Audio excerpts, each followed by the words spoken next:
It was Christmas on the island of Sodor. All the engines were working hard.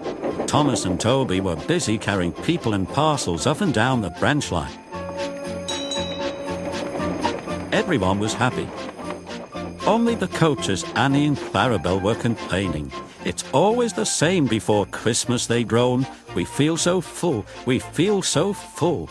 Oh, come on, said Thomas. Where's your festive spirit? Christmas Day is almost here. By the side of the track was a lonely little cottage with a familiar figure waving to them. It's Mrs. Kindly, whistled Thomas. Peep, peep, happy Christmas. Thomas always felt better for seeing her. Christmas just wouldn't be Christmas without Mrs. Kindly. When work was over, Thomas went to see the other engines. All their coats had been polished.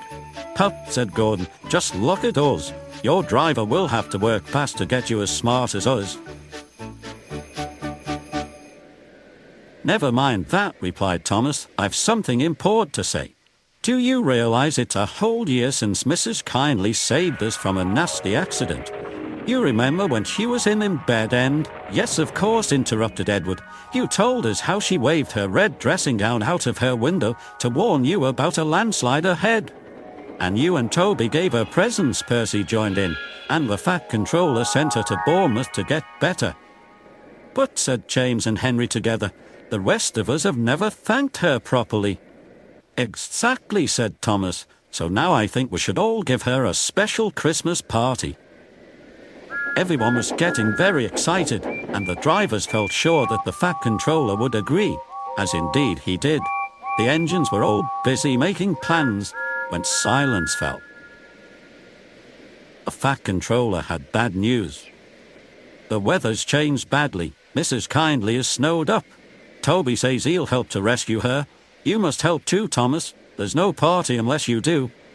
Thomas hated snow, but he said bravely, I'll try, sir. We must rescue her, we must.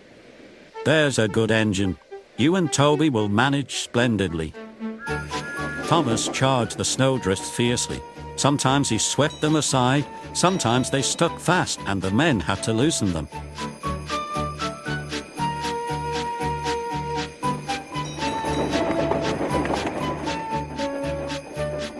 But at the cutting near the cottage, they could go no further. Look at that, exclaimed Thomas's fireman. Peep, peep, peep, here we are, whistled Thomas. An answering wave came from an upstairs window. Then they heard a familiar sound. That's Terence, said Thomas. He's come to help too. Sure enough, Terence had a snowplow and was working hard to clear a path to the railway line and safety. At long last, the rescue was complete. Percy took the tired workmen home. Terence said goodbye to Mrs. Kindly and promised to take care of her cottage as he watched them all set off. The engines made good time. No more snow had fallen, but the yard was dark. Thomas's heart sank. Suddenly, all the lights went on. What a marvellous sight awaited Mrs. Kindly. Well done, said the Fat Controller. I'm really proud of you all. Mrs. Kindly especially thanked the smaller engines. Thomas and Toby are old friends, she said. And now, Percy, you are my friend too. Percy was very pleased. 3 cheers for Mrs. Kindly, he called. Peep, peep, peep. They all whistled. We wish you a Merry Christmas. We wish you a Merry Christmas. We wish you a Merry Christmas and a Happy New Year.